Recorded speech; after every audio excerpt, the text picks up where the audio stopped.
Late last month, The Atlantic ran an article titled, "The Film Students Who Can No Longer Sit Through Films." I want to read you an excerpt from early in the article. This excerpt starts with a quote from a film professor. "I used to think if homework is watching a movie, that is the best homework ever," Craig Epperling, a film professor at the University of Wisconsin at Madison, told me, "but students will not do it." I heard similar observations from 20 film studies professors around the country. They told me that over the past decade, and particularly since the pandemic, students have struggled to pay attention to feature-length films. All right, so yeah, that's not great. But here's the thing. I think there is both bad news and good news here. The bad news is, as I'll argue, this phenomenon reveals the impact of digital technology on our basic human ability to pay attention and think is perhaps worse than we originally imagined. But the good news is that in this problem, we can find its own solution. So as I'm going to go on to argue, getting better at watching movies might just be the right first step toward reclaiming your brain. So here's the plan. I'm going to elaborate on those two arguments, right? That our struggles to watch movie is a side effect of digital technology, and that practicing watching movies can help us reverse that damage. And then, assuming that you buy those arguments, I'm going to get practical. I'm going to give you specific advice for how to become a better movie watcher, including a list of classic movies that you should start with. Jesse, I think it'll come as no surprise that my main recommendation is going to be conducting an extensive scene-by-scene analysis of the 2002 Britney Spears movie Crossroads. No? I like it. All right, too soon? All right. Then we'll move on to my news and notes segment where, by popular demand, I'm going to take a close look at last week's viral essay sensation. This is Matt Schumer's essay, "Something Big is Happening." It's one of these AI is about to change everything for real this time type essays. So we'll get into that. We have a reader email about the Olympics, and we'll talk about my new book. So we have a lot to get to. As always, I'm Cal Newport, and this is Deep Questions, the show about the fight for depth in an increasingly distracted world. And we'll get started right after the music.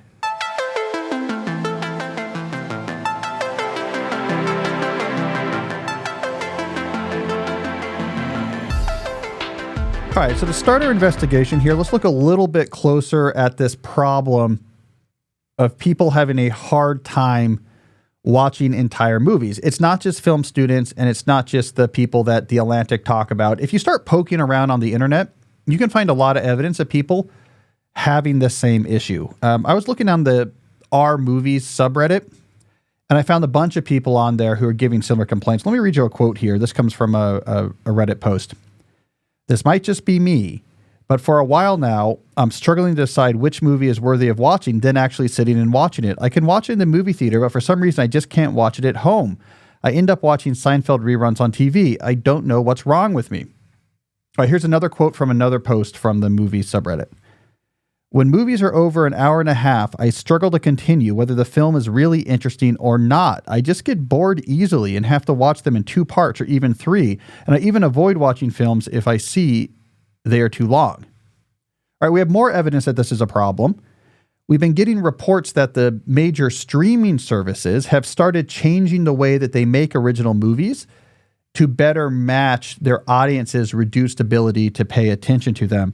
In a recent podcast interview, Matt Damon, who has a new movie out with Ben Affleck on Netflix that's called The Rip, said that streamers are now pushing filmmakers to avoid the classic 3-act structure and to instead, and I'm quoting him here, reiterate the plot 3 or 4 times in the dialogue because people are on their phones while they're watching. In another part of this interview, Damon says another change is the streamers now say you have to have a major action set piece in the first 5 minutes, otherwise people will get bored and flip away.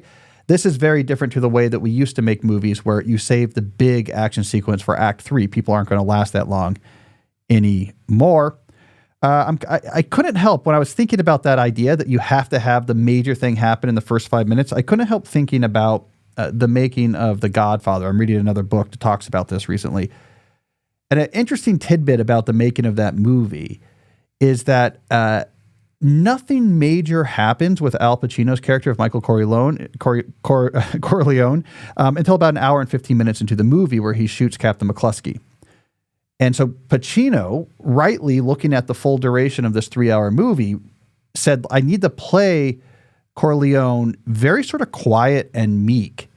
And then that's like a key character transition point. Well, when Coppola began filming this movie and the first dailies were coming back, the head of Paramount, Robert Evans, was like, Pacino's got to go. They were looking at the sequences from the wedding scene up front. Like, this guy's barely talking. Like, he's barely moving. Like, this is the wrong person. We got to fire them. So Coppola had to actually move up the filming of the restaurant shooting scene way early into the schedule just so they could show those dailies to Robert Evans, at which point he's like, oh, I see what's going to happen later. No, Pacino's got to stay. But it just caught my attention. We used to be okay with an hour and 15 minutes going by before the main character talks above like a quiet whisper. Not the case anymore. All right. Enough movie geekdom. Let's get back on track here. The next follow-up question is, why are we having a hard time paying attention to movies? Well, if we return to the Atlantic article, there's a lot of quotes in there that point towards digital technology and particularly smartphones as being the culprit. The first piece of evidence is the quote from earlier in this episode. Notice that professor said this issue got really bad after the pandemic. What happened in the pandemic? Young people began to obsessively use their devices because they were stuck at home at a level that they haven't seen before. So there's a lot of device-related issues that got really bad after the pandemic. So that is a big piece of correlative evidence right there. There's also some quotes from the article that make this clear. I'm going to read you one. All right, this is from the article. Mizuta Lippitt, a cinema and media studies professor at the University of Southern California, home to perhaps the top film program in the country, said that his students remind him of nicotine addicts going through withdrawal during screenings. The longer they go without checking their phone, the more they fidget. Eventually, they give in. All right, here. So why is this going on? Here's another quote from the article that I think helps like unwind what's happening in these students' brains. Students arriving in college today have no memory of a world before the infinite scroll. As teenagers, they spent nearly 5 hours a day on social media, with much of that time used for flicking from one short-form video to the next. An analysis of people's attention while working on a computer found that they now switch between tabs or apps every 47 seconds, down from once every 2.5 minutes in 2004. I can imagine that if your body and or your psychology are not trained for the duration of a feature-length film, it will just feel excruciatingly long, USC's Lippitt said. All right, so, I mean, not a surprise, but these film professors point their finger at the obvious culprit. Phones have made it hard for people to focus on movies. Now, I want to get a little bit more technical here. There's actually a term of art for the capability that phones are degrading. The term is cognitive patience. Now, this was coined by the reading researcher Marianne Wolf. Here's a formal definition of this term, which is reading specific, but we're going to generalize it to movies as well. Here's the formal definition of cognitive patience. The ability to read with focused and sustained attention and delay gratification while refraining from multitasking or skimming over parts of the text. So we can adapt this idea of cognitive patience. I can sustain attention on something for a long period of time without switching context or multitasking. We can really apply that to multiple other activities, including consuming films. Our cognitive patience seems to have been degraded by using our phones. All right, well, if we're going to solve this problem, let's try to understand, again, in more detail, why is cognitive patience degraded by looking at our phones all the time? There's two things going on here that have to do with the reward systems in our brain. The first has to do with our short-term reward system. So there is a bundle of neurons in your short-term reward system that is associated with the stimuli of picking up and looking at your phone. And because you get this consistent, strong source of reward that has high expected value when you pick up your phone because of the algorithmic curation of the apps that are on there, those bundles have learned we will probably get a good reward if we do that. So what happens, and I'm simplifying things here, is that bundle of neurons effectively votes for picking up your phone as your next action if it sees it nearby. You experience that vote subjectively as an urge to pick up that phone, a distracting urge to pick up that phone. There's a dopamine cascade that happens through your neuronal, motor neurons. There's a whole thing here. We're going to get into this more, by the way. I'm having Anna Lemke is going to come on the show that teach us more about dopamine. But it feels like an urge to pick up the phone. So if you have a phone with you and you're trying to watch a movie, there's all of these votes happening. Those neurons are like reward, reward, reward. Let's go, let's go, let's go. And you are feeling this like jittery, as that one professor said, nicotine addict style withdrawal symptoms, because your brain is like, this is here, this is reward. It's the same thing like if you're hungry and you have the big bowl of popcorn in the movies, right? I don't know if you have this problem, Jesse, but I often tell myself, not till the previews are over. It's really hard because there's a bundle of neurons. It's like, that's going to be good when we eat that popcorn. Boom, boom, boom, vote, vote, vote. And you're like sort of sitting there shaking because it's right there and it's hard to overcome your short-term reward system. So our constant use of the phones builds up a very strong vote from that neuronal bundle, which makes it difficult to do anything else when the phone is there. But the second thing that happens is that because of that, we lose our exposure to the deep delayed gratification rewards of actually making it through a good movie. Now, why is that important? Well, there's a different reward system in our brain, the long-term reward system, that can override the short-term reward system. And it deals with not immediate guesses of if we do this thing, what's the reward? It predicts the future. If we do this thing now, it actually might not in the moment be the best feeling thing, but in the future, that's going to give us a good reward. Not a cheap reward like the satiety that comes from eating popcorn, but like maybe a deep psychological or philosophical type of reward. That long-term reward system could overwhelm the short-term, but it has to be trained. And the way you train that long-term reward system is that time and again, you delay gratification, you get the deep reward in the end, the deep satisfactions. It strengthens its case in the future for like it's worth sticking with this activity. So we have this anti-virtuous cycle where the phone makes it harder and harder to watch things when it's there. So you get less exposure actually making it through good movies. So your long-term reward system loses its standing. And now when you're in a situation where even your phone's not there, you're just like, I'm bored. Like, I don't want to make it through here because there's no motivation left for you to actually make it through the film. So those two things work together. And in the end, you can't watch the film. Now, should we care about it? What if you don't like movies? Well, I say yes, because it's a canary in the coal mine. Movies are just one example from a broader category of activities that are moving and meaningful and can change the way we understand the world and ourselves. And we're getting pushed away from that because of what's happening on these devices. So whether or not you like movies, there's some equivalent of that in your life that you are probably being pushed away from because of the dominance of your short-term reward system and how that leads to the long-term reward system with these other activities to degrade. So this is like a bigger trend that's being picked up by this specific issue, this bigger trend that activities that give us deep satisfactions almost always require delayed gratifications and cognitive patience, right? And the more time we spend on our phones, the worse we get at actually sticking with those activities. How many things like watching movies are leaving our lives that we don't even know? So I think it is something worth dealing with. Like the first step towards reclaiming our brain is beginning to rebuild cognitive patience, especially around activities that can give us deeper satisfactions.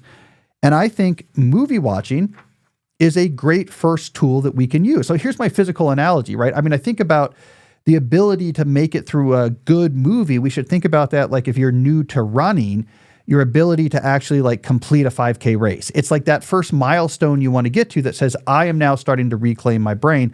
I am now starting to actually build up some cognitive fitness. It's not where you end, but it should be your first step. So this is my pitch to you today. Let's make this our exercise. Relearning how to build up the cognitive patience to make it through a good movie. And we're doing this not just because movies are cool, which they are, but because, again, we want what I call attentional autonomy, the ability to actually have more control over what we do with our brain and not just what's going to give us the most immediate rewards.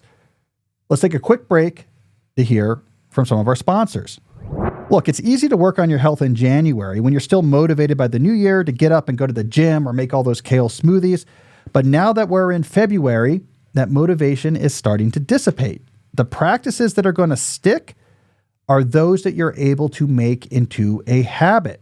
And when it comes to your health, here's one habit I recommend, using AG1. AG1 is a powder mix that contains multivitamins, pre and probiotics, superfoods, and antioxidants. Each morning, you just put 1 scoop and 8 ounces of water, and that's it. Now, I like AG1 because I don't have time to try to keep up with a cabinet full of various pills and concoctions and supplements. I can make sure I'm getting the stuff that I need in the highest possible quality with the simplest possible habit of just 1 scoop, 1 glass of water, drink it. I love that simplicity. Still not sure? Keep in mind that AG1 has over 50,000 verified 5-star reviews and comes with a 90-day money-back guarantee. Now, for a limited time only, if you go to drinkag1.com/deep, that's drinkag and then the number 1.com/deep, you'll get a free AG1 flavor sampler and an AGZ sampler to try all the flavors, plus free vitamin D3 plus K2 drops and the AG1 welcome kit, all with your first AG1 subscription order. Now, it's a limited time offer and it's only available while supplies last. That's drinkag1.com/deep, drinkag1.com/deep. Also want to talk about a new sponsor, ButcherBox. Here's the thing. Are you trying to eat healthier this winter? I've got a strategy to suggest. Subscribe to ButcherBox. They will deliver high-quality protein straight to your door. We're talking about 100% grass-fed beef, free-range organic chicken, crate-free pork, and wild-caught seafood. No antibiotics, no added hormones, and no mystery labels, just clean fuel that tastes great. You have kids? They have kid-friendly options as well. Now, I'm a grass-fed beef guy, and it's hard to find the good stuff in the store, but with ButcherBox, I can just click a few buttons, specify my preferences, and boom, that beef shows up right at my door. For over a decade, ButcherBox has led the industry with meat and seafood that's antibiotic-free, hormone-free, and independently verified. It's the clean, trustworthy protein you want to be eating, especially at the start of the new year. Now, as an exclusive offer, new listeners can get their choice between organic ground beef, chicken breast, or ground turkey in every box for a year, plus $20 off when you go to butcherbox.com/deep. That's right, your choice of organic ground beef, chicken breast, or ground turkey in every box for an entire year, plus $20 off your first box, and, as always, free shipping if you go to butcherbox.com/deep. That's butcherbox.com/deep. Don't forget to use our link so they know we sent you. All right, Jesse, let's get back to the show. All right, so this brings us to the practical segment of this discussion. How do you teach yourself to make it through and enjoy good movies? Well, I have 2 general categories of things to suggest, okay? The first category of things to suggest is when you sit down to try to watch these movies, you have to get the stimuli that is going to trigger the short-term reward system out of the room. Do not have your phone with you. But you're just setting yourself up for failure, the nicotine addict shaky withdrawal, if the phone is right there, because it's going to fire those votes again and again and again. And why combat that? Why combat that? Put the phone far enough away that it's not triggering your short-term reward center. All right? So that's going to help. And if you're in a movie theater, for God's sakes, I hate seeing this. Jesse, I don't know if you see this now, but because of that reward signal, people are looking at their phones. They can't help themselves. So it's almost easier to practice this at home because you can put your phone very far away. In the movie theater, people are just like, you know what? I'm just going to look at it because, I don't know. They can't help themselves. All right. Number 2, so that helps the short-term reward system degrade its influence. Number 2, we have to rebuild your association of long-term reward. So keep the movies good. That is, movies with enough sort of art or artifice that you're going to end them with a deep satisfaction. I was exposed to something new. It was a moving experience. It was an inspiring experience. The craft was really inspiring. The story was really inspiring. Because again, the more exposure you get to a moving experience at the end of a movie, the more standing you're giving to your long-term reward system, and the easier it will be to do this in the future. So how do you now make it all the way through a good movie if you're not used to watching movies that aren't every 6 minutes there's some sort of alien that's attacking? How do you make it through these movies? Here is my technique that I use. I'm going to give it to you now for the first time. I've never talked about it before. I call it the 30-minute rule. You never go more than 30 minutes without stopping to read something about the movie. Right? So before you start, you read a review or analysis of the movie. And if it's a good movie, there's going to be a lot written about it.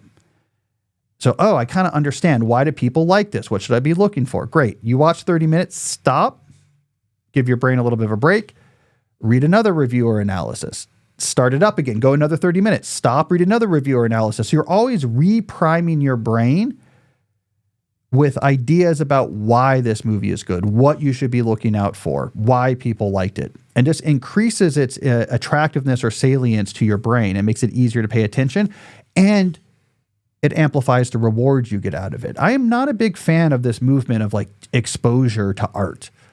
Just go to the museum and then you'll learn to love art. It doesn't work that way. You got to know what you're looking at and why. Or just say, watch this movie, it's great. Like, it can work. Some great movies will get the people, but a lot of classics, people are like, I'm bored, right? So you need to know what makes it great, and it amplifies the rewards you get from the experience, which gives your long-term reward system more standing, and now your cognitive patience expands. Now, here's my extra secret tip. This is one I like, because I like both the art of movies, but also the craft of movies. If I'm watching a classic, I always search to see if there's an article written about it for American Cinematography magazine. Magazine for cinematographers, right? A lot of movies will have these articles where the cinematographer, I guess now they often call these director of photographies as well, write a long essay about how they shot the movie, what they were thinking about, the techniques they introduced and why they introduced them. You learn about different lighting choices they make and different lensing choices they make.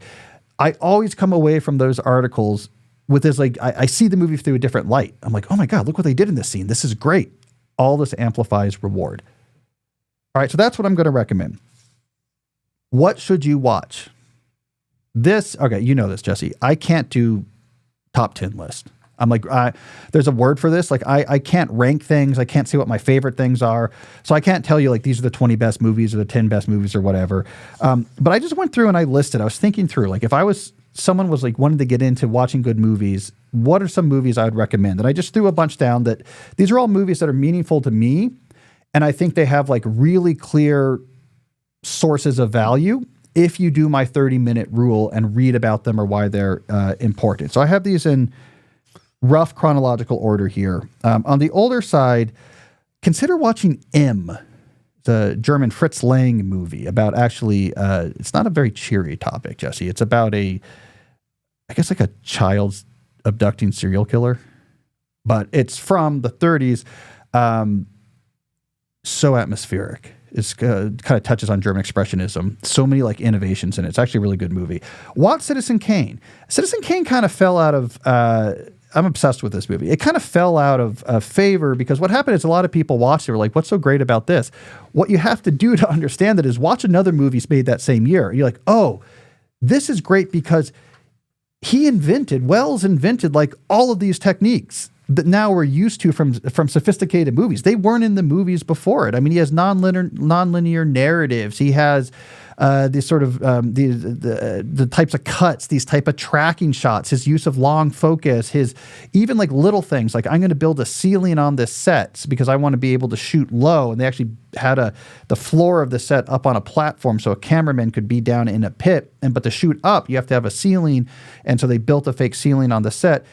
He just innovated the cinematography in this, the darkness, the shadows, like this 20 whatever something, it was like 27 or something, comes in from radio and just innovates. The most innovations in a single movie, technical innovation since probably Birth of a Nation, but with 100% less Ku Klux Klan members. So like, that's good.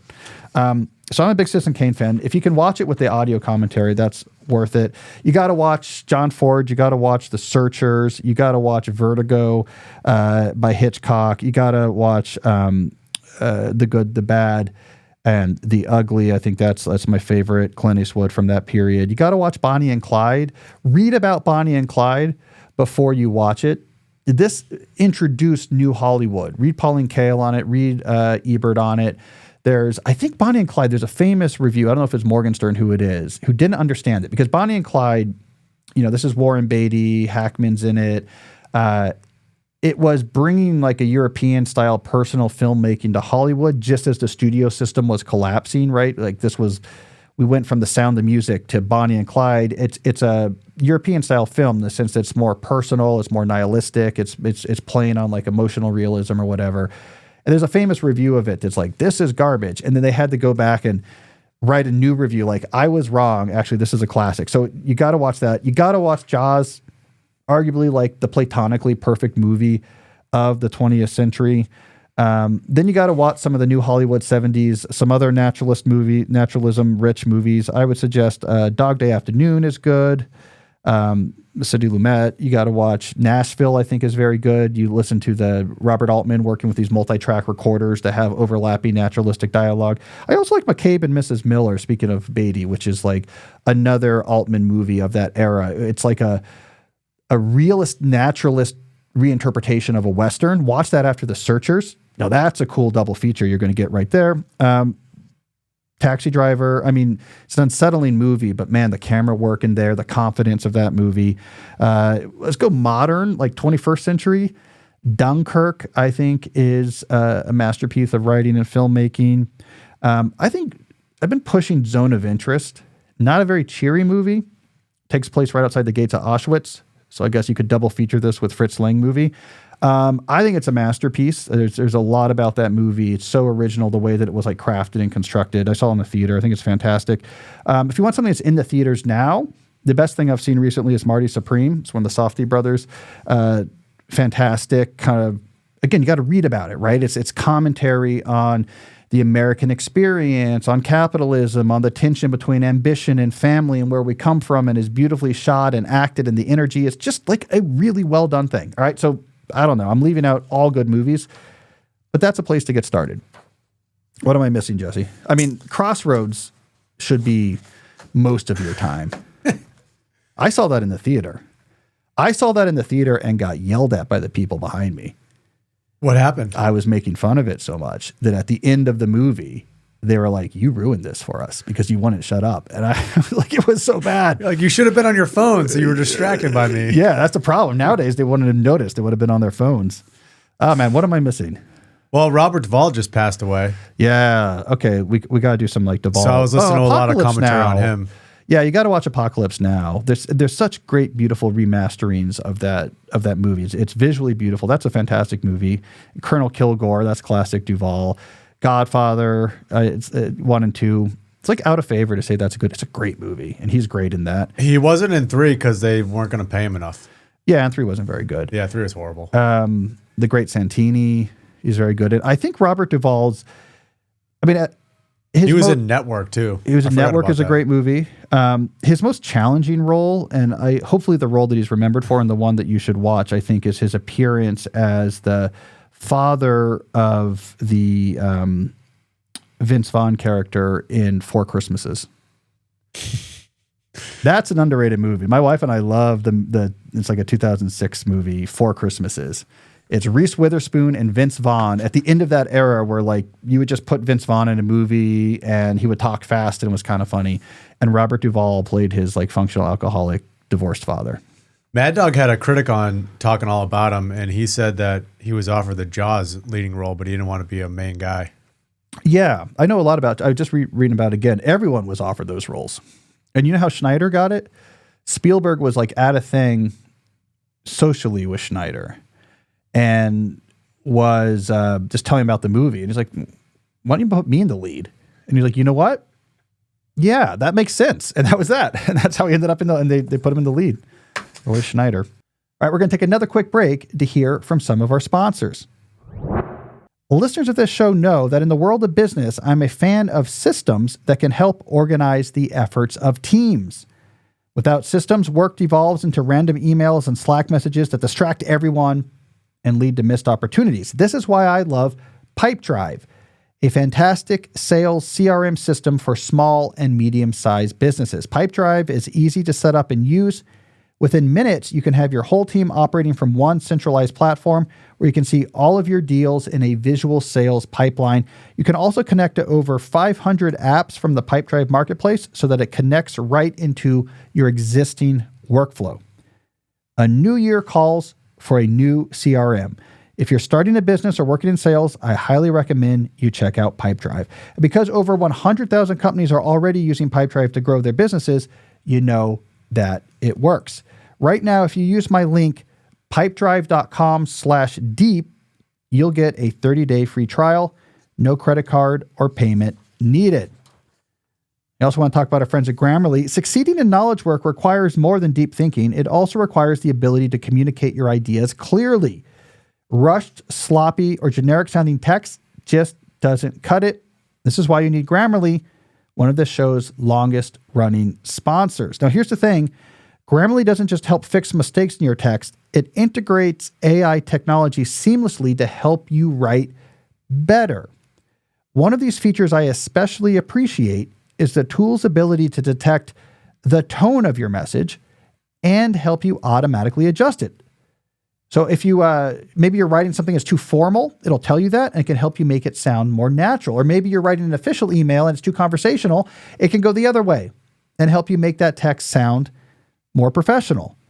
And that's just one feature among many that Grammarly offers to help your writing get better. Not surprisingly, 93% of users report Grammarly helps them get more work done. And here's the great thing. You can use Grammarly in all the places where you already write. It now works across 500,000 sites and apps. In a world of generic AI, don't sound like everyone else. With Grammarly, you never will. Download Grammarly for free at Grammarly.com. That's Grammarly.com. All right, let's get back to the show. All right, so that's what we got. Watch more movies. All right, we're going to move on now with our news and notes. All right, so I got to react to something that I've been sent a lot of times. I think a lot of people have been sent this a lot of times. It's an essay that's been going around on X that went viral. It's written by an AI startup entrepreneur named Matt Schumer, and the essay is called Something Big is Happening. And it is a right down the middle, AI is about to change everything. For real this time, let's all be worried type of essay. I got sent this so many times. For whatever reason, this crossed over in the normie culture and out of tech culture and tech journalism culture. Everyone seems to be reading this. So by popular demand, I'm going to go through this a little bit. I picked out 3 or 4 sections I think are important for understanding the message and approach of this essay. And then I'm going to respond to it. And we'll try to get down to the ground truth here. So I'll have this on the screen here for people who are watching instead of just listening. All right, I'm going to read something here. I'll start with something from the introduction to the piece. All right, so here's Matt Schumer. I've spent 6 years building an AI startup and investing in the space. I live in this world, and I'm writing this for the people in my life who don't, my family, my friends, the people I care about who keep asking me, so what's the deal with AI? And getting an answer that doesn't do justice to what's actually happening. I keep giving them the polite version, the cocktail party version, because the honest version sounds like I've lost my mind. And for a while, I told myself that this was a good enough reason to keep what's truly happening to myself. But the gap between what I've been saying and what is actually happening has gotten far too big. The people I care about deserve to hear what is coming, even if it sounds crazy. All right, that's quite the setup there. There's some sort of classic AI reporting traps that are happening here. There's no actual information in it. It's pure emotional manipulation, trying to give you a sense of the digital ick, make you feel uneasy.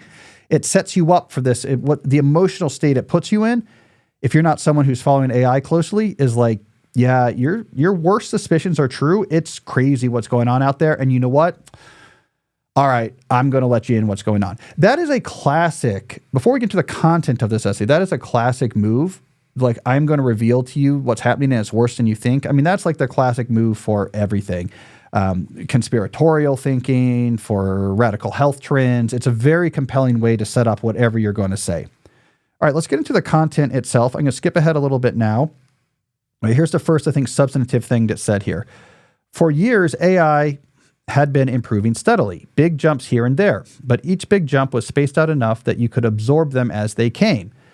Then in 2025, new techniques for building these models unlocked a much faster pace of progress, and then it got even faster and then faster again. Each new model wasn't just better than the last, it was better by a wider margin, and the time between new model releases was shorter. I was using AI more and more, going back and forth with it less and less, watching it handle things I used to think required my expertise. All right, I'm going to stop right there. This is our first piece of evidence that, this writer is willing to essentially make things up if they fit the vibe that he's trying to portray. The way he describes this is actually, in some sense, the opposite of reality. As someone who has been covering the AI, the generative AI revolution very closely for The New Yorker and here for this show, this is not how things happen. It's opposite. things were moving really fast when pre-training scaling was working. The jump from 2 to 3 and 3 to 4 were these impressive leaps. This is where you're in the steep part of the lost power law curve from the Kaplan scaling paper.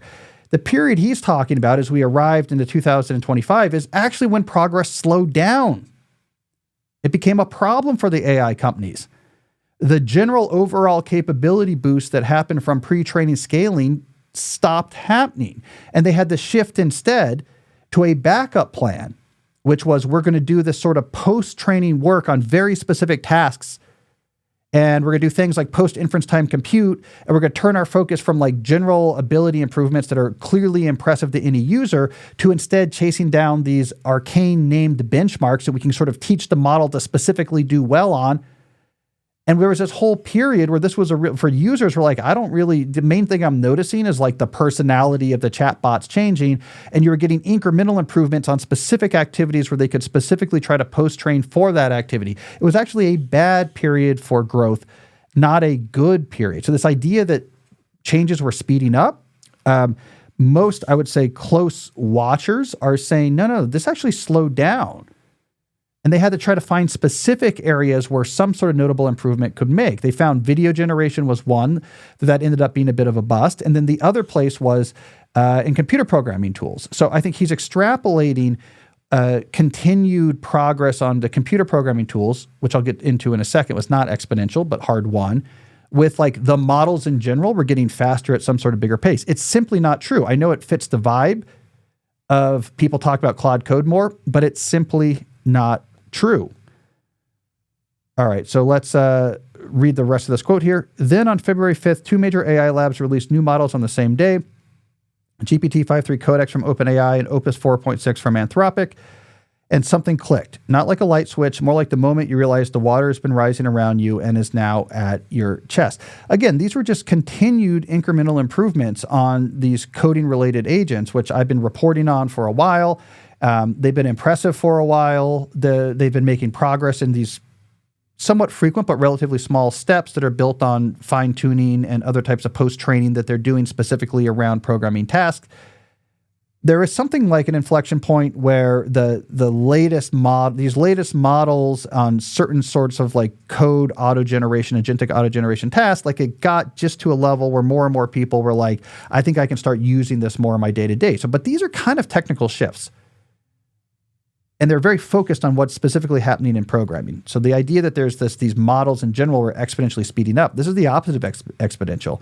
Incremental steady progress on a small number of narrow applications, where other applications that they thought the models would be much better at, so far they failed to be making progress on. All right, let's jump into the details of the programming itself.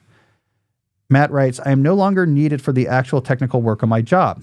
I describe what I want built in plain English, and it just appears. Not a rough draft I need to fix to finish thing. I tell the AI what I want, walk away from my computer for 4 hours, and come back to find the work done.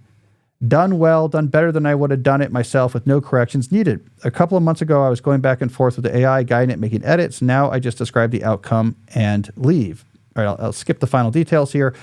So he's saying in the narrow world of computer programming, this is the inflection point advance, that you can now, as a computer programmer, just tell the AI, this is what I want, and come back 4 hours and you have that app built. He goes on to talk about that it not only builds the app, it tests the app, it fixes it. You don't have to do anything anymore. All right. So is this how people are now using this technology, the latest models that were released earlier this month? Well, who can tell? I can tell, because I'm in the middle of a reporting project that I started just last week. So with the exact models he's talking about, where I have so far received detailed notes on how they use AI from active computer programmers. I have over 250 such case studies. I've made my way through about half of them so far. So I'm still kind of early in this progress. But here's what I can tell you. No one is saying, make me an app and walking away and coming back 4 hours later and is like, there, I have it, let's release this. That is not how programmers are using these very latest tools. That only works for very specific types of apps. They have to be in one of a small number of like very common style of applications that are much more, and it's like special languages, sort of interface focused, not too big, and you don't need to be particularly stable. So you can, as like a hobbyist, kind of vibe code. Hey, can you make me a Tetris game with, Dungeons and Dragons characters or something? And we'll like do that. You can come back, you'll have something. But the 250 serious programmers I'm talking to, that's not the way they're using the auto code generation. It's much more narrow and specified. Those who are doing this, and a lot of them aren't, those who are doing this talk a lot about how you have these super clear specs. This is exactly what I want you to do. And then they let the model build that code for this piece, and then they have to extensively test it because, again, the models make mistakes 20% of the time, right? And then they run a bunch of unit testing on it. Okay, I think this is working. Let's integrate that in. Okay, now here's the next thing I need you to do. And like 1 out of 5 of these attempts are like, okay, the AI just doesn't get it. I'll just do it myself. There's a lot of interesting stuff happening here with AI, but what he's describing so confidently is what a minuscule fraction of this broad sample of real active professional computer programmers I talk to, a minuscule fraction is using the tools in this way. It's cool what's happening, but it's not, hey, go do this. I'll come back 4 hours later. It's just done, and I'm moving on in my life. These are heavily supervised right now. All right, let's keep rolling here. Here's the next quote from the piece I want to highlight. The AI labs made a deliberate choice. They focused on making AI great at writing code first because building AI requires a lot of code. If AI can write that code, it can help build the next version of itself, a smarter version, which writes better code, which builds an even smarter version. Making AI great at coding was a strategy that unlocks everything else. This is grade A nonsense. It's just vibey nonsense. These AI agents do not let us make better AI models. That's not how that works. That's not what's happening. They're very useful, especially like if you talk to these programmers like I've been doing. The reason why they're saving time is that there's a lot of very tedious tasks that happen when you build various software stacks or applications, like building out the interface and connecting all the interface elements to, like the right functions, or integrating multiple different data sources into, a common framework so that you can pull data from any of them.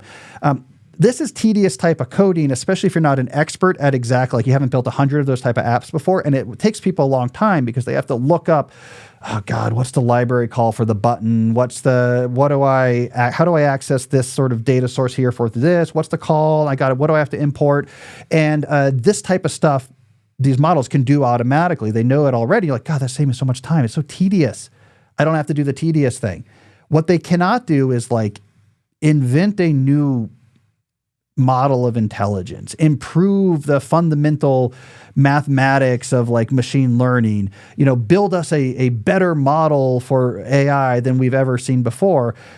That's not how this works. None of the innovations in generative AI are programming related innovations. They're all conceptual mathematical innovations where someone who is an expert in machine learning realizes like, oh, reinforcement learning could be applied to a language model if we work through the different renormalizations of the vectors properly, and then someone goes off and programs it. So this idea that tedious code or code that requires you to look up a lot of information can be automatically coded and that saves you a lot of time, you cannot jump from there to say, oh, AI can write itself now, and now we're going to have this self-reinforcing loop. That idea has been in the zeitgeist all the way back to the 1960s when J.L. Good wrote the first paper on ultra-intelligence and introduced the idea of recursive self-improvement. It is not what these tools are meant to do. They cannot do that. It's not what's going on. This notion that the AI companies chose to build AI agents coding agents first, so that they could build better models that could then do everything else, is wrong. The reason why we're hearing more about coding agents is because it's one of the only narrow tranches of applications where they could find a market. They didn't choose. There's a lot of other things that the AI companies promised products in. I wrote an article back in January for the New Yorker about this, where in early 2025, they said, this is the year that we're going to have these general use agents for all sorts of jobs. We're there. It's going to happen. It didn't happen because it turns out that's much harder than coding agents. They put a lot of effort into video generation, and like that did pretty well, but there was no market there because people didn't want to pay $200 a month to make TikTok videos. They want there to be other markets. The technology is not good enough. It's not interesting enough. It's not helpful enough. We're not seeing it move the needle in other positions as much. So we're hearing about coding because it's like the only place right now where there's real progress being made. And it is a good market. And this technology could be really useful for programmers. Again, I'm doing these surveys and I'm going to do a much bigger thing about this soon. But this is like a narrow thing that's happening right now. One of the places where these models have always been good, all the way back to the Instruct model, the Instruct GPT model that was helped to make the GPT 3.5 that ChatGPT was made on. From the very beginning, the last half decade, we've known the one thing these models are good at is structured code, because it's very structured language with lots of good training examples. And they've been making steady improvements on it using post-training techniques, and they've been passing various milestones as they do these. And this is a good story for the computer industry, and it's an interesting story. We might lose jobs, we might gain jobs, and we don't know, and we should cover it well. But the idea that the AI companies chose to do that first so that they could then make their own models smarter, and then there's going to be this takeoff and AI takeover. Straight up vibe nonsense. That's not what's actually happening. So, okay, I'm going to leave it here, Jesse, because this essay makes me a little bit upset. But let me be clear. Summarize.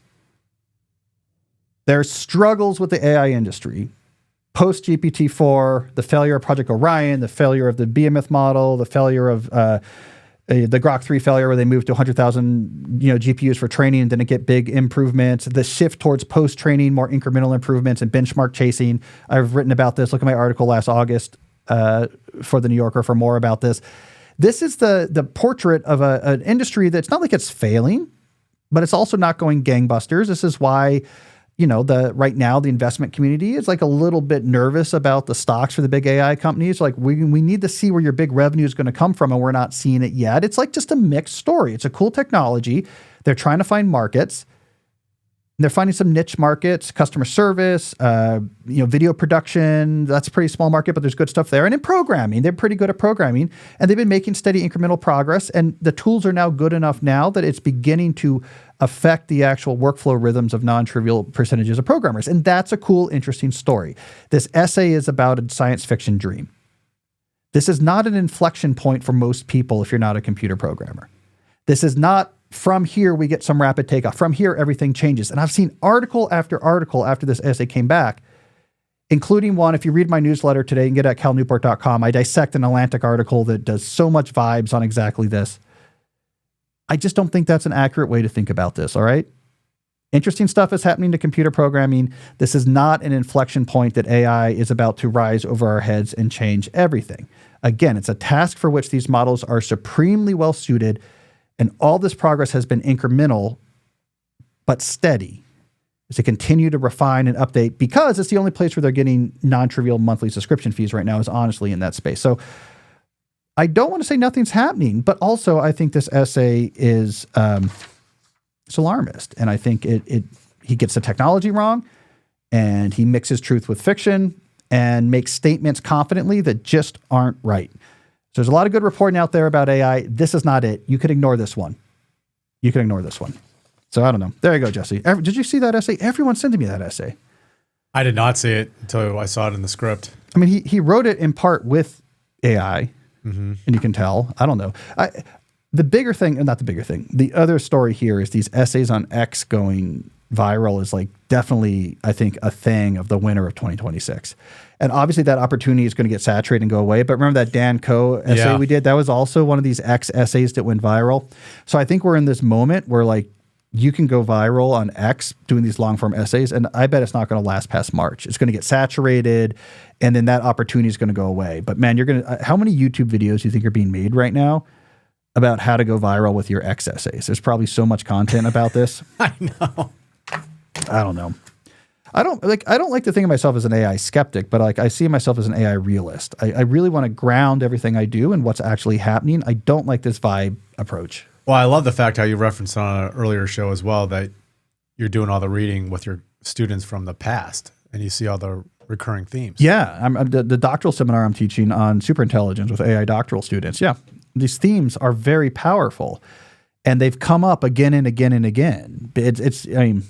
People doesn't mean they're true right now. All right, let's hear from a listener here. News and notes. Let's get a note here. We got an interesting email that was related to the Olympics, which are just sort of ending as we record this episode. We got an email from Katie I want to read, and then I'll react to it. Katie says, I've been following your work for years and it has helped me immensely in both my personal and professional life, so thank you. I thought of digital minimalism as I was reading Ilya Malanin's Instagram post after his heartbreaking solo performance in the free skate a few days ago. He cites, quote, vile online hatred, end quote, as an impetus for his literal downfall. I don't know if you saw that, Jesse, but I guess the quad god, who's from Vienna, he's around here, fell during the solo. Yeah. They said, man, what is so hard? They said there's no athlete who's more favored in his sport than he was in his sport. But the 2 times I watched him, he did not win a gold medal. They got in the team, though. All right, back to Katie's email. I was struck by this, especially in the aftermath of Simone Biles' well-publicized experience in which she cited similar demons. I would have thought that elite athletes would have taken note and began to see social media and really any media coverage of themselves as far more of a liability than an asset. No doubt an online presence helps with sponsorships and other business deals, but is it worth it if it prevents someone from truly achieving the highest status in their sport? If elite athletes will meticulously attend to their food consumption, why do they seem hesitant to limit their media consumption? It seems to me that as sports grows and becomes more competitive, the edge might be less and less in workout plans and diet regimes, but in the still countercultural practice of social media abstinence. All right, Katie, I think that's a really good note. It is going to happen. It is kind of happening in elite athletics.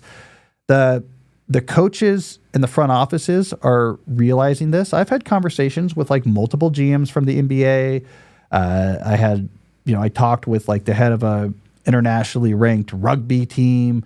Athletes are beginning to, at least the teams are beginning to realize, oh, this is a huge edge in a sports setting where small edges really matter. The problem is the players are young and they're addicted because they've been on these things all the time and their whole life has often been about just training for sports. And it's an anxiety-producing type of life. They don't have a lot else going on because they have to focus so diligently on the sports. And so they use the phone as like, here's my escape. Here's my way to numb. Here's my way to self-medicate. And it's better than actual drugs, right, or alcohol because I need to keep my body performing. And they end up addicted, and it's really hard for them. It's why, for example, from what I hear talking to sports executives, the biggest issues are in the NBA. Why? Youngest players. You have the smallest gap from, like high school. You can go right from high school into playing for an NBA team. Compare this to something like Major League Baseball where, man, it's a long road. Even if you're like Eli Willits and you get, recruited at 17, you're going to go through all of these minor league teams. Also, the games are played. They're long and you don't have technology with you. So NBA has this worse. But anyways, I think eventually people are going to put their foot down from a coaching perspective and realize this is getting you. You're going to be better if you don't use this at all. I think it'll be a non-trivial advantage. And once elite athletes are doing it, this often is why I like this trend, often accelerates trends into the general public. Just like there's certain types of exercise and diet and recovery routines that elite athletes do that make their way down to how the general public does it, this could have a big impact. To hear like really top athletes say, I don't even touch that stuff and it helps, means more people who aren't elite athletes might be like, okay, that's not so eccentric anymore. One person who does do this is Alex Honnold, the climber.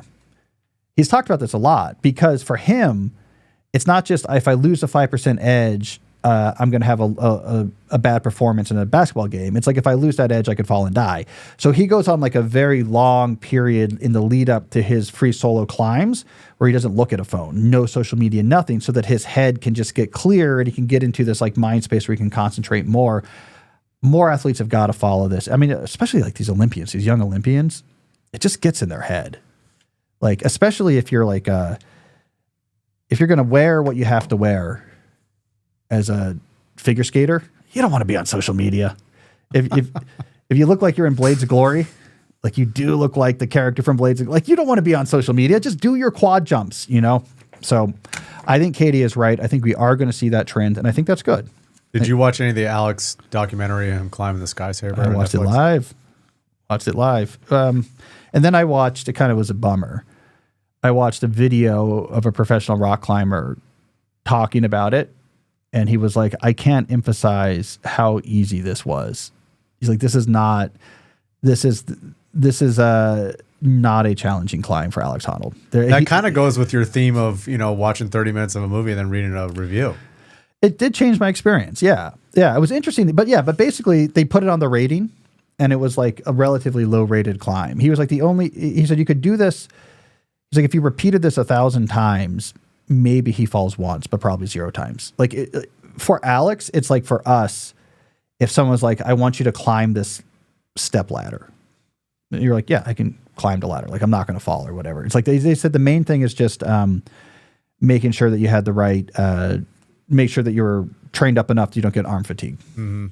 It was like 70 minutes long. I basically fast forwarded, so it only took me like 20 minutes. Yeah, I got the gist. I was chilling with some friends, and then we just had it on. Yeah, I was at a friend's house for his birthday. We kind of had it on the iPad, just like, hey, does he fall? No. All right. Huh. The scariest part was really the end. You see the end? Yeah. He's standing on that little thing with those winds up there. I mean, but then he went on his phone, right? I wonder if he went on social media. He's like, oh, I finally got here. Let me get on TikTok. He was like, oh my God. And then he fell. That'd be bad for him. It'd be good for us, though, right? Metaphorically. Alex Honnold publicly on live TV falling to a gruesome death while his wife was there. It'd be good for our views. I think we do well. Kind of a bummer that didn't happen. Cal's kidding. It's kind of a bummer. All right, let me do another note, quick update on my book, right? So as longtime watchers and listeners know, my next book, which I actually, it's taking me much longer than I thought, is I'm writing a book about the deep life because I have this idea that like when it came to distractions, digital distractions in the office, what actually worked is when I wrote a book called Deep Work, it said, yeah, distractions are bad, but what I want to give you is a bigger, better offer.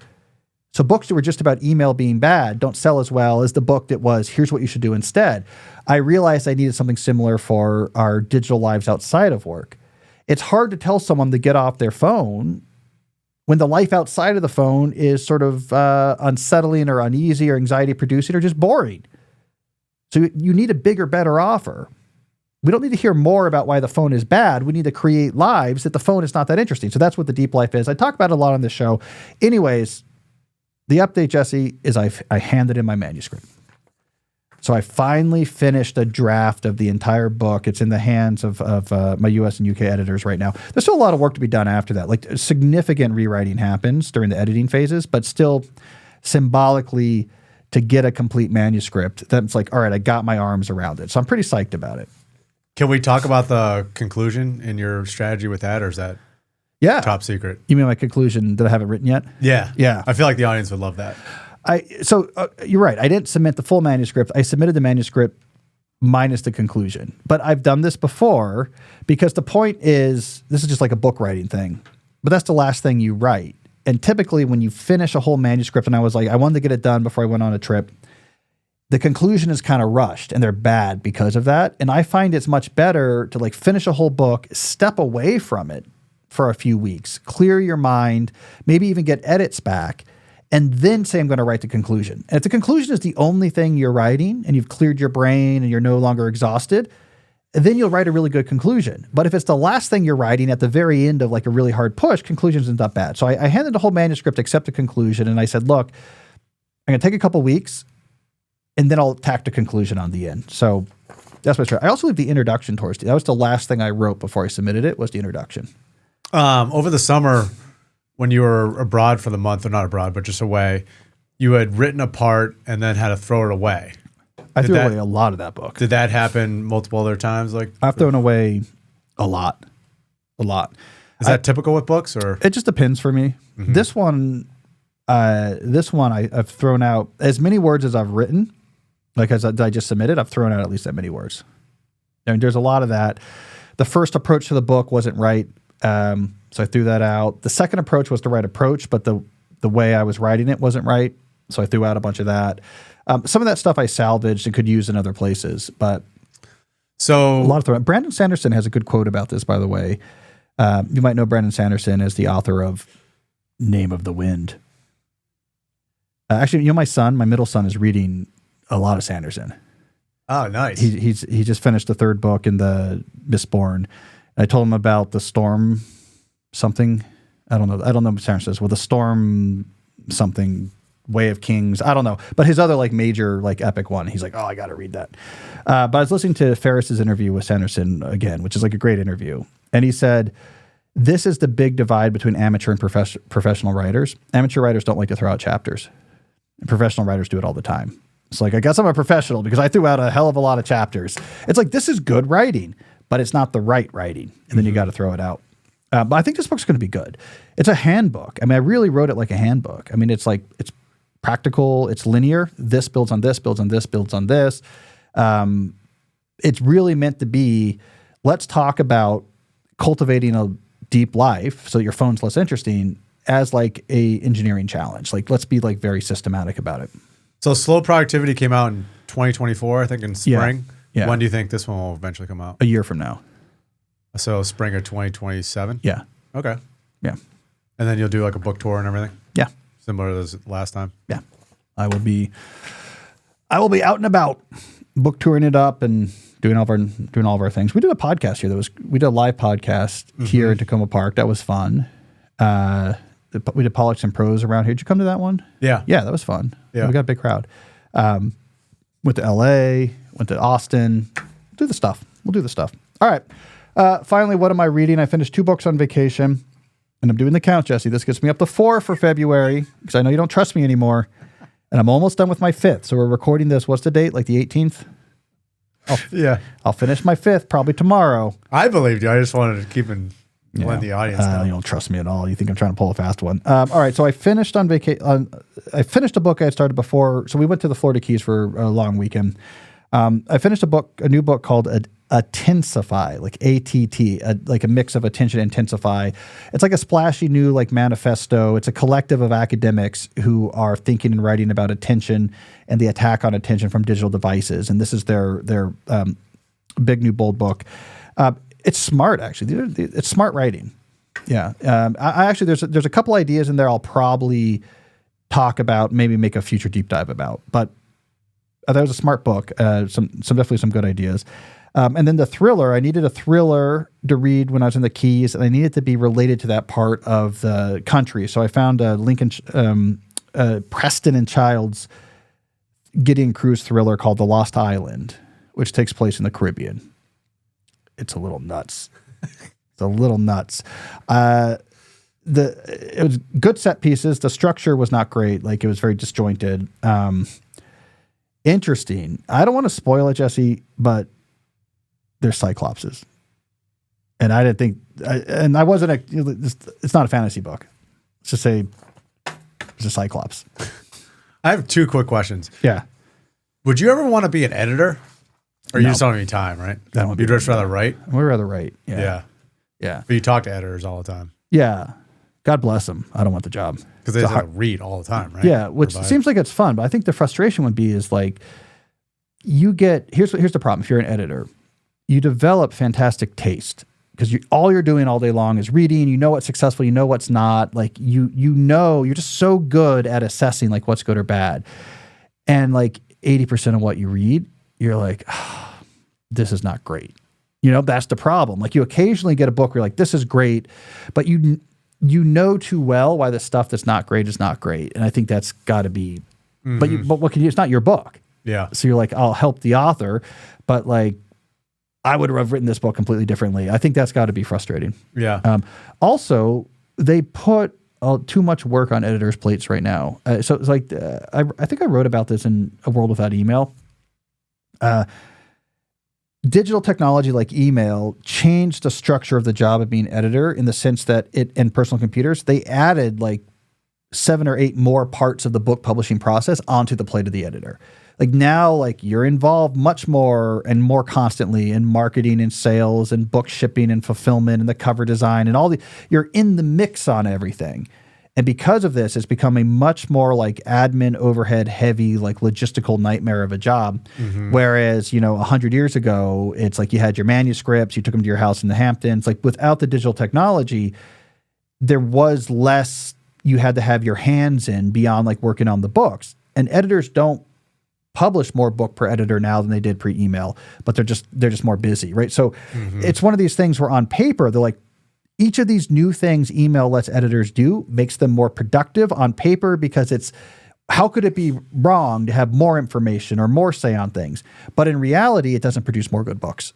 So it's like one of these classic case studies of you think in the narrow, this technology will make people more productive, but then you zoom out on the metric that matters and it didn't. So I think it's a hard job. But the cool thing about working with editors, they read so many books, is their like feedback is like on it. Yeah. You know, like you give it to a friend or someone, or like they're like, oh, I like this, or what about this? And like sometimes it's useful, sometimes it's not. The editor, like they see straight to your soul. They're like, this, nope. Yes, no, what were you doing here? You're forcing that, like, because they're just so good at it. So I love working with editors. I don't think I could do the job. I wouldn't be any good at it.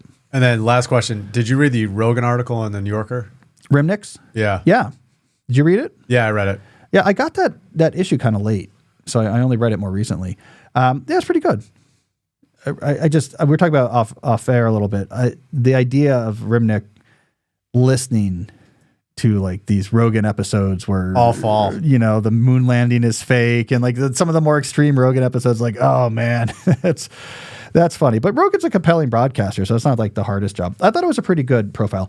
The main thing, here's what I've noticed. I think the sort of elite writer world that I'm a part of, like in the academic elite world, like the biggest problem they have with Rogan is that our frame for seeing the world is very much a like rationalist intellectual frame. Everything is about ideas and knowledge and argument. And so like Malcolm Gladwell did a big thing about this. Rimnick was really upset about this. Is like why your job, you know, like Joe Rogan, is to be looking for wrong information and pushing back on wrong information and building correct structures of epistemology and knowledge or whatever. It's actually not the way that most people approach the world. Most people approach the world like Joe, through like social relations, like connection with people, like these type of things, emotional reactions, what's interesting, what's not interesting. This makes me upset. This makes me happy. This is, you know, makes me feel good. I want to like be a leader and a friend. It's like all these things that are, you know, writing, rationalist, post-enlightenment type of thinking that all of like our elite people do. And so they just see it very differently. Like Rogan's like, oh, someone's here. I want to like connect with them and see if I can generate interesting emotions, or like I want something that's going to catch my attention. But if it's like Rimnick or Gladwell or me, our instinct is like the reality is shaped by structure of information, and you cannot deform that structure of information in like incorrect ways. And if someone is saying something incorrect, you have to push back on it. Then there's also like blind spots in it too, because it becomes more, if the people are saying something incorrect on the things I really care about, you better push back on it. But if it's like something where it's like, okay, yeah, this is incorrect information, but like it's thematically, I get what you're getting at, I'm with you on that, like that's fine, right? So it becomes a little bit, I'm just critiquing my own circle here. It gets a little bit selective where, you know, it might be like, oh, thematically, we're not going to get mad at something that maybe is like making a strong progressive point, but in doing so is being loose with facts and reality. And a lot of commentators from like the elite circles will be like, yeah, but like thematically that point is right, so that's fine. But if you are on like some health topic or something, like you're getting at thematically this point of whatever, we trust big medicine too much, but your facts are wrong. It's like, how can you not stop that person? So we all have blinders on as well. But it was a good profile. And well written. He's a good writer. Has a Pulitzer. All right. I think that's all the time we have for today. Thank you for listening and watching. We'll be back next week with another episode. And until then, as always, stay deep. Hey, if you like today's discussion about how to pay attention throughout an entire film, I think you might also like episode 390, which looks at what happens when real people stepped away from their smartphones. Check it out. I think you'll like it. But here's an idea that I've long believed. It's not enough to just list the harms. The problem is that phones also have legitimate uses,